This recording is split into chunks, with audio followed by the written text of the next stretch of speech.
Tere noored! Minu nimi on Martin Reim. Ma olen arst. Olen erialalt radioloog. Eriala, mis tegeleb kõikvõimalike erinevate piltdiagnostika meetoditega. Täna oleme siin Tartu Ülikooli kliinikumis ühes klassikalises röntgenkabinetis. Sellepärast, et radioloogia sai alguse röntgenkiirte avastamisega. Tänapäevaks kasutame me kõikvõimalikke erinevaid uuringumeetodeid. Kompuutertomograafia, magnetresonantstomograafia, nukleaarmeditsiin, angiograafia. Neid meetodeid on palju. Kõige selle töö juures kasutame me ka tänapäeval tehisaru. Kuidas see meid aitab, kuulete õige pea. Tänapäevane radioloogia on kliiniline eriala, mis kasutab kõrgtehnoloogilist aparatuuri. Näiteks minu selja taga on kompuutertomograaf, millega on võimalik kuvada kogu inimkeha. Radioloogia oma tegevusega toodab hästi palju piltandmeid.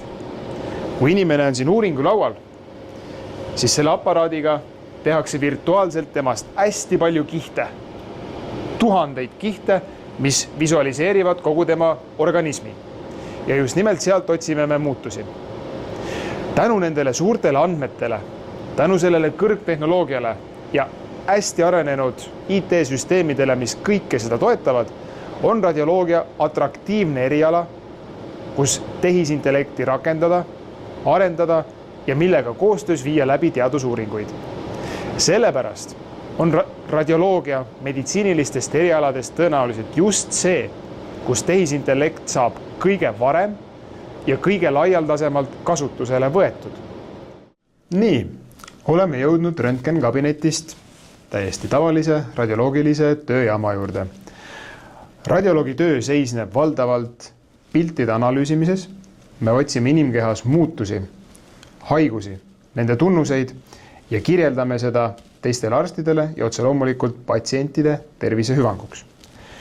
Siin ekraanil on minu enda pildid.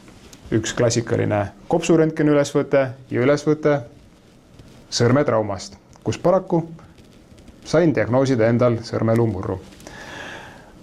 Aga seda sõrmeluu murdu aitab meil teinekord diagnoosidega tehisaru. Radioloogi jaoks ei ole see leid ehk väga keeruline tuvastada, kuid teatud olukordades võib sellest olla päris palju abi.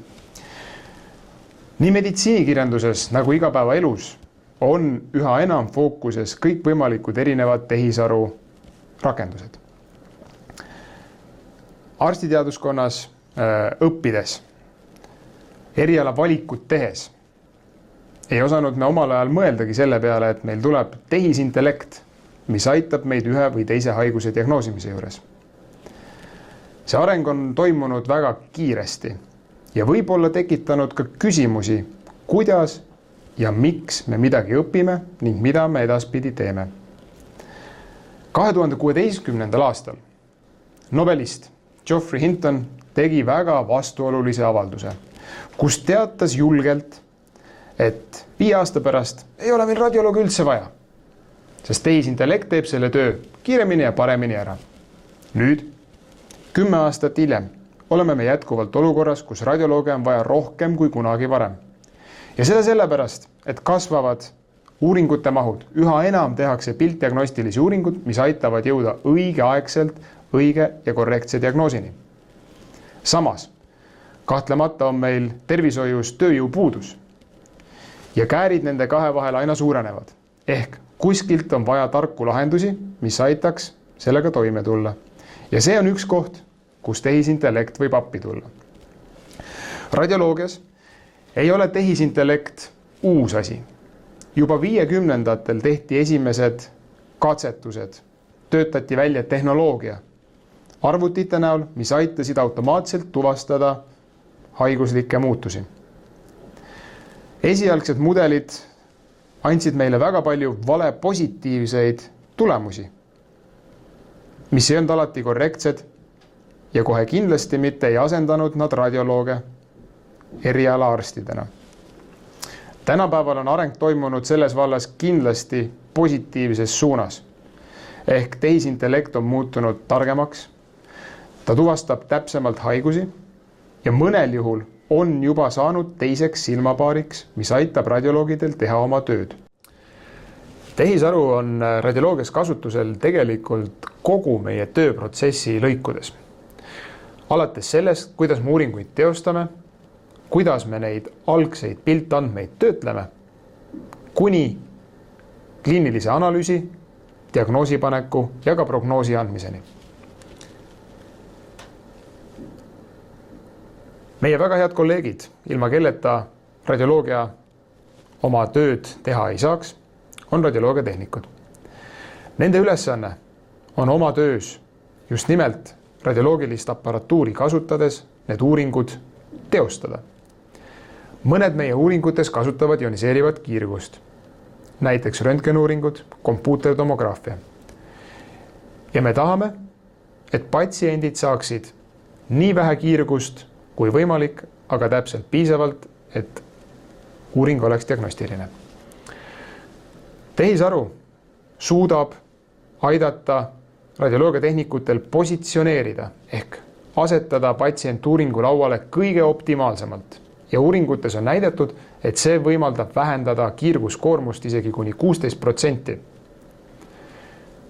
Teise näitena võime võtta just nimelt uuringud, mis ei kasuta kiirgust, näiteks magnetresonantstomograafia. Magneti puhul peab patsient suutma püsida päris pikka aega liikumatult uuringu laual.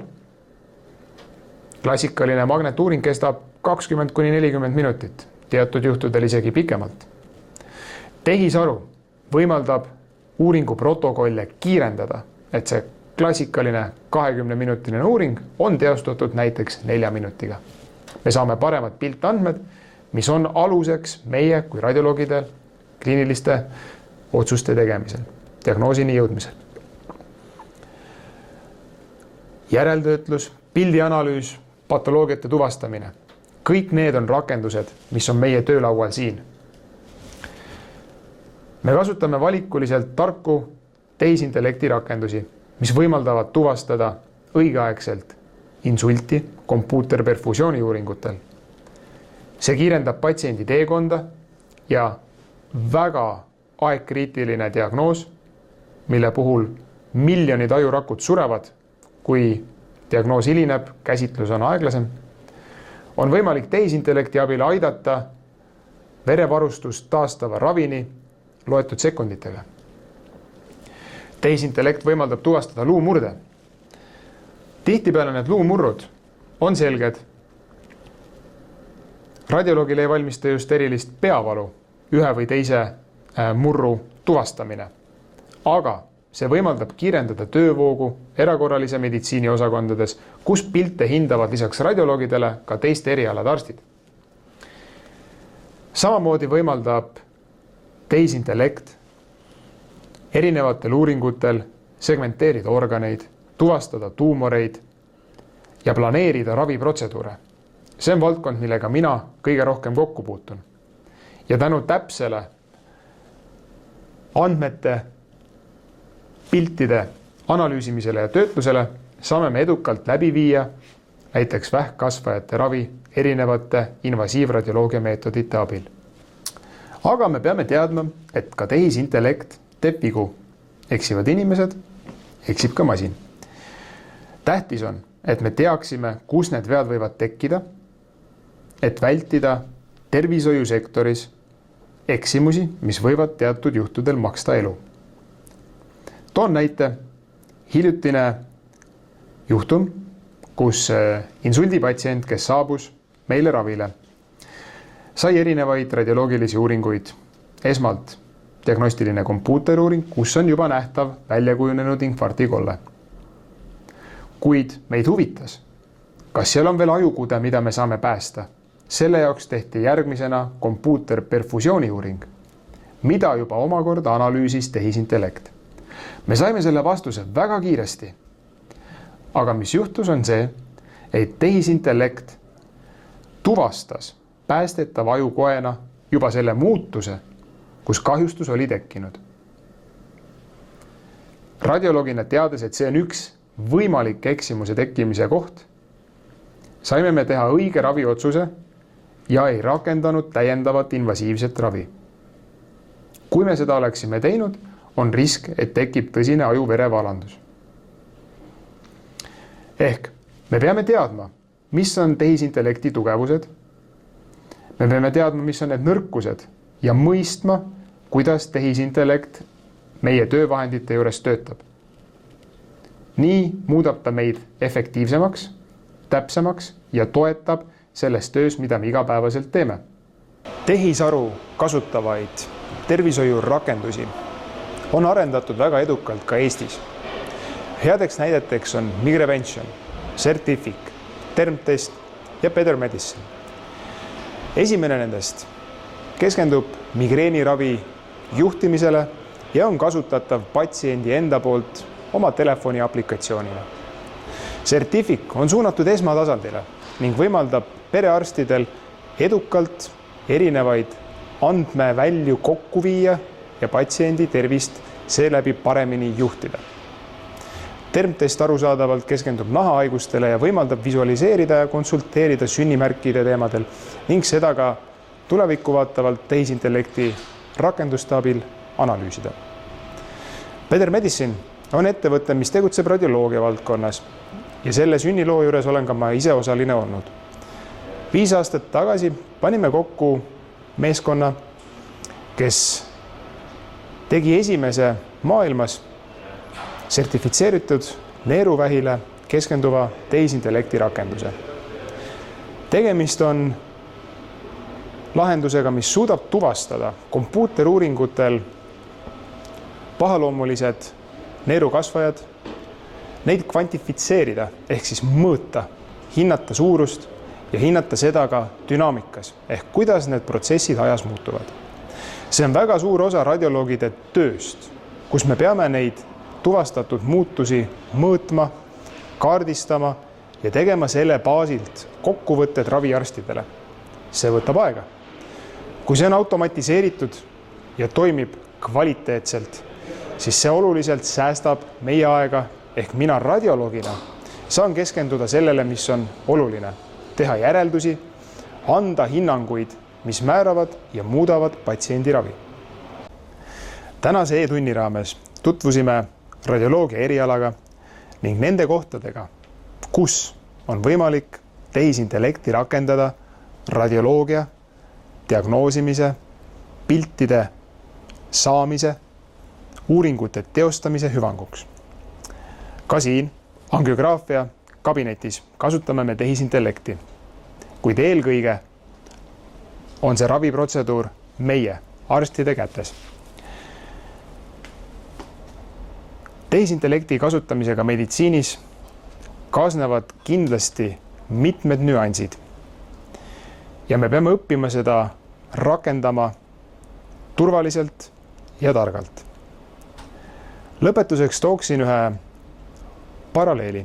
Te võite panna silmad kinni ja kujutleda ette tähist taevast. Nii palju tähti, kui te kunagi näinud olete. Aga ikkagist on see vaid väike fragment sellest, kui palju tähti meie galaktikas on.